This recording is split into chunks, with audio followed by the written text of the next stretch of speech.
আসসালামু আলাইকুম বন্ধুরা, কেমন আছো? আজকে নিয়ে চলে এসেছি আমের মিষ্টি আচার। খেতে দুর্দান্ত। আমগুলা আমার গাছের আম, বাতাসে পড়েছে, দেখতে পারতেছো অনেক আম পড়েছে। সেটা দিয়ে আমি বিভিন্ন রকম আচার বানাচ্ছি আর তোমাদের সাথে শেয়ার করব। আশা করি অনেক ভালো লাগবে। তার জন্য এখানে আমি নিয়ে নিয়েছি প্রায় 1 কেজি মতো আমার গাছের আম। এই আমের মিষ্টি আচারটা কিভাবে বানাবো একটা লাইক দিয়ে সম্পূর্ণ ভিডিও দেখতে থাকো। আশা করি তোমাদের অনেক ভালো লাগবে।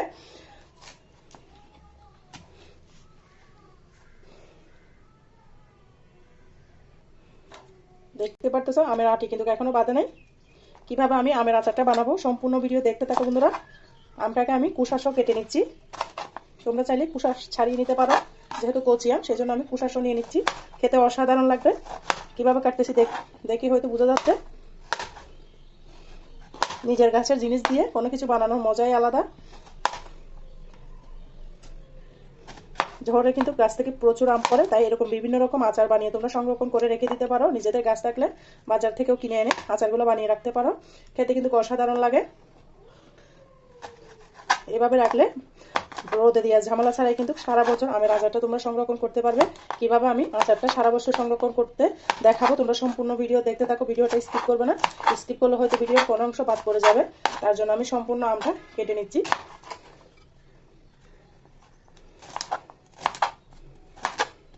একদম কচি কচকচে ফ্রেশ আম।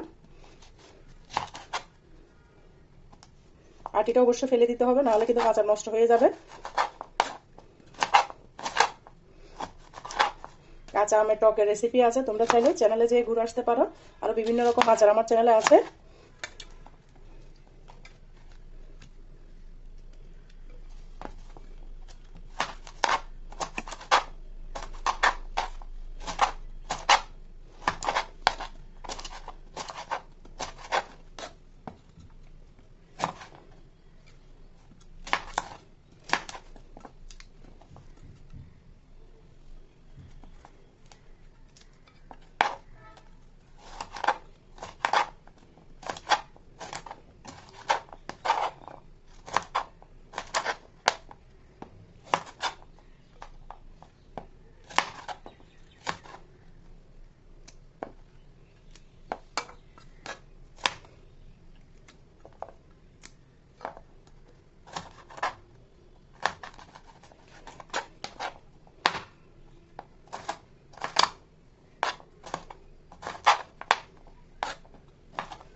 আমগুলাকে আমি ভিজিয়ে রাখবো যেন কষটা সরে যায়।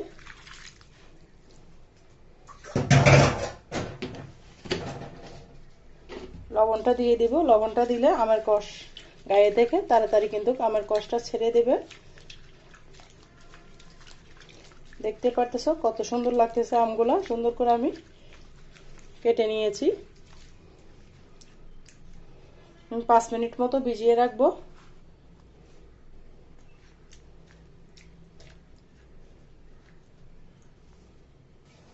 বন্ধুরা 5 মিনিট পর ফিরে এলাম। আমটাকে আমি সুন্দর করে লবণ পানি থেকে উঠিয়ে নিচ্ছি।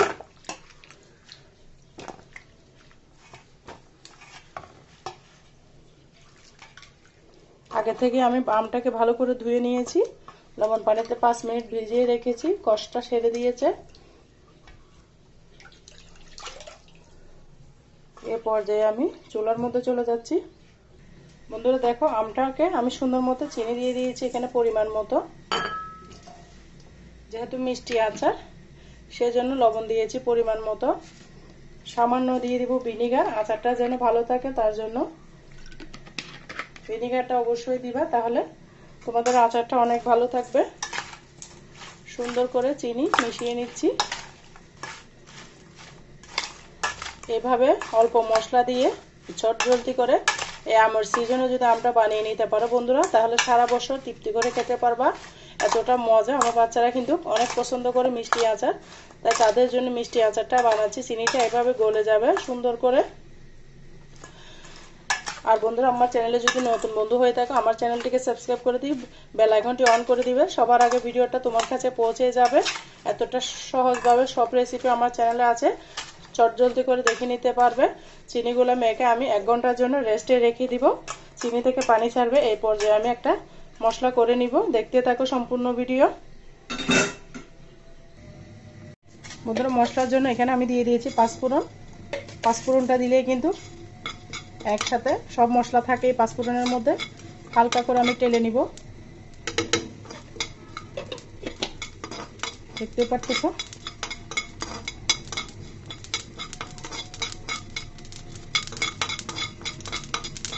এখানে তোমরা চাইলে শুকনো মরিচ দিতে পারো, আমার কাছে স্লিপেক্স করা আছে সেজন্য আমি শুকনো মরিচটা দিলাম না, হালকা করে টেলে নিয়েছি। চুলার আগুনটা বন্ধ করে দিলাম। অনেক গরম হয়ে গিয়েছে, তাপে তাপে কিন্তু হয়ে যাবে। দেখো বন্ধুরা, নিয়ে নিয়েছি একটা বাটনা। বাটনার মধ্যে আমি সেই পাঁচফোড়নগুলো নিয়ে নিয়েছি, নিয়ে সুন্দর করে তুলে নিব।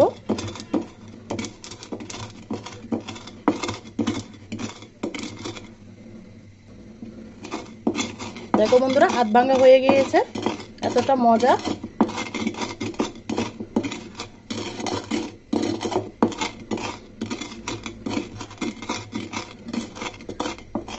একটু আস্তে আস্তে করে রেখেছি যেন মুখে করলে ভালো লাগে, সেই জন্য পাঁচফোড়ন নিলে কিন্তু সব মশলা হয়ে যায়। দেখতে পারতেছো কতটা মিহি হয়ে গিয়েছে। তোমরা চাইলে ব্লেন্ডার জারে করে নিতে পারো বা শিলপাটার মধ্যে বেটে নিতে পারো।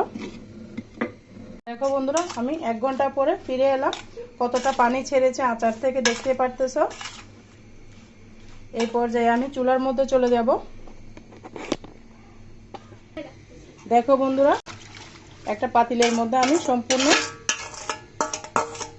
পানি, চিনি আর আমটাকে ঢেলে দিয়েছি। এখানে কোনো পানি ব্যবহার করা যাবে না, একদম শুকনো শুকনো করে রাখতে হবে আচারটা।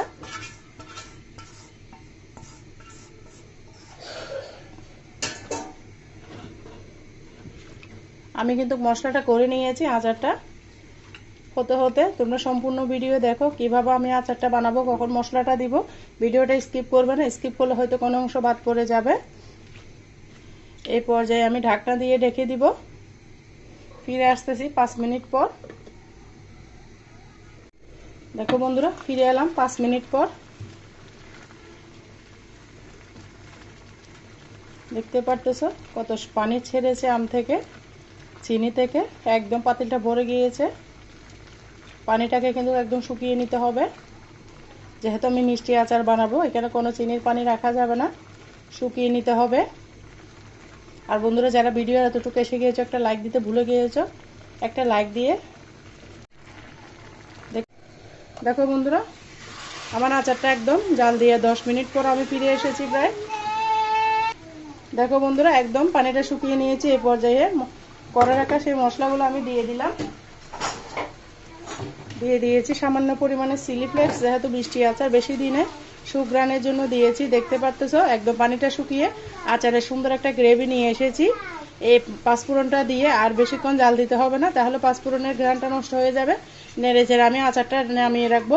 এভাবে তোমরা আচারটা বানালে সারা বছর কিন্তু ফ্রিজ ছাড়া নর্মালে তাপমাত্রায় সারা বছর সংরক্ষণ করতে পারবে। দেখতে পারতেছো একদম মিষ্টি আচার, খেতে অসাধারণ।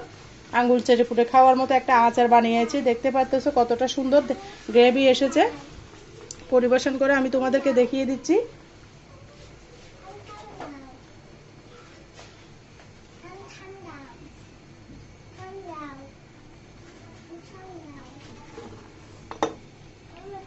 আমি একটা বাটির মধ্যে উঠিয়ে নিচ্ছি, ঠান্ডা হলে যে কোনো ঝাড়ে নিয়ে নেব। তোমরা চাইলে সাথে সাথে ঝাড়ে নিতে পারো, তবে ঠান্ডা অবস্থায় ঝাড়ে রাখলে বেশি ভালো হবে না, আচারটা নষ্ট হয়ে যাবে।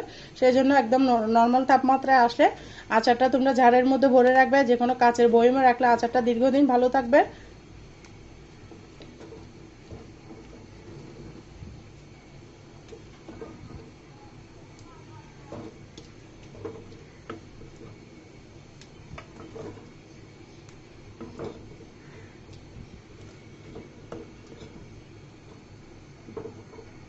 কেমন হয়েছে বন্ধুরা আমার মিষ্টি আচারটা? অবশ্যই ছোট্ট একটা কমেন্টসে বলবা। মিষ্টি আমের চাটনি অবশ্যই তোমরা এভাবে ট্রাই করবে, খেতে কিন্তু অসাধারণ লাগবে।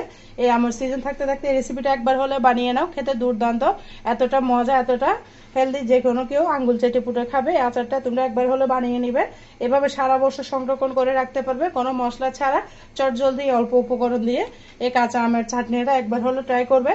বন্ধুরা তোমরা যারা আমার সাথে এতক্ষণ পর্যন্ত ছিল, ভিডিওটা উপভোগ করেছো, সবাইকে অসংখ্য ধন্যবাদ। সবার জন্য অনেক অনেক ভালোবাসা, মন থেকে অনেক দোয়া রইলো। ভিডিওটা ভালো লাগলে লাইক কমেন্ট শেয়ার করতে ভুলবো না।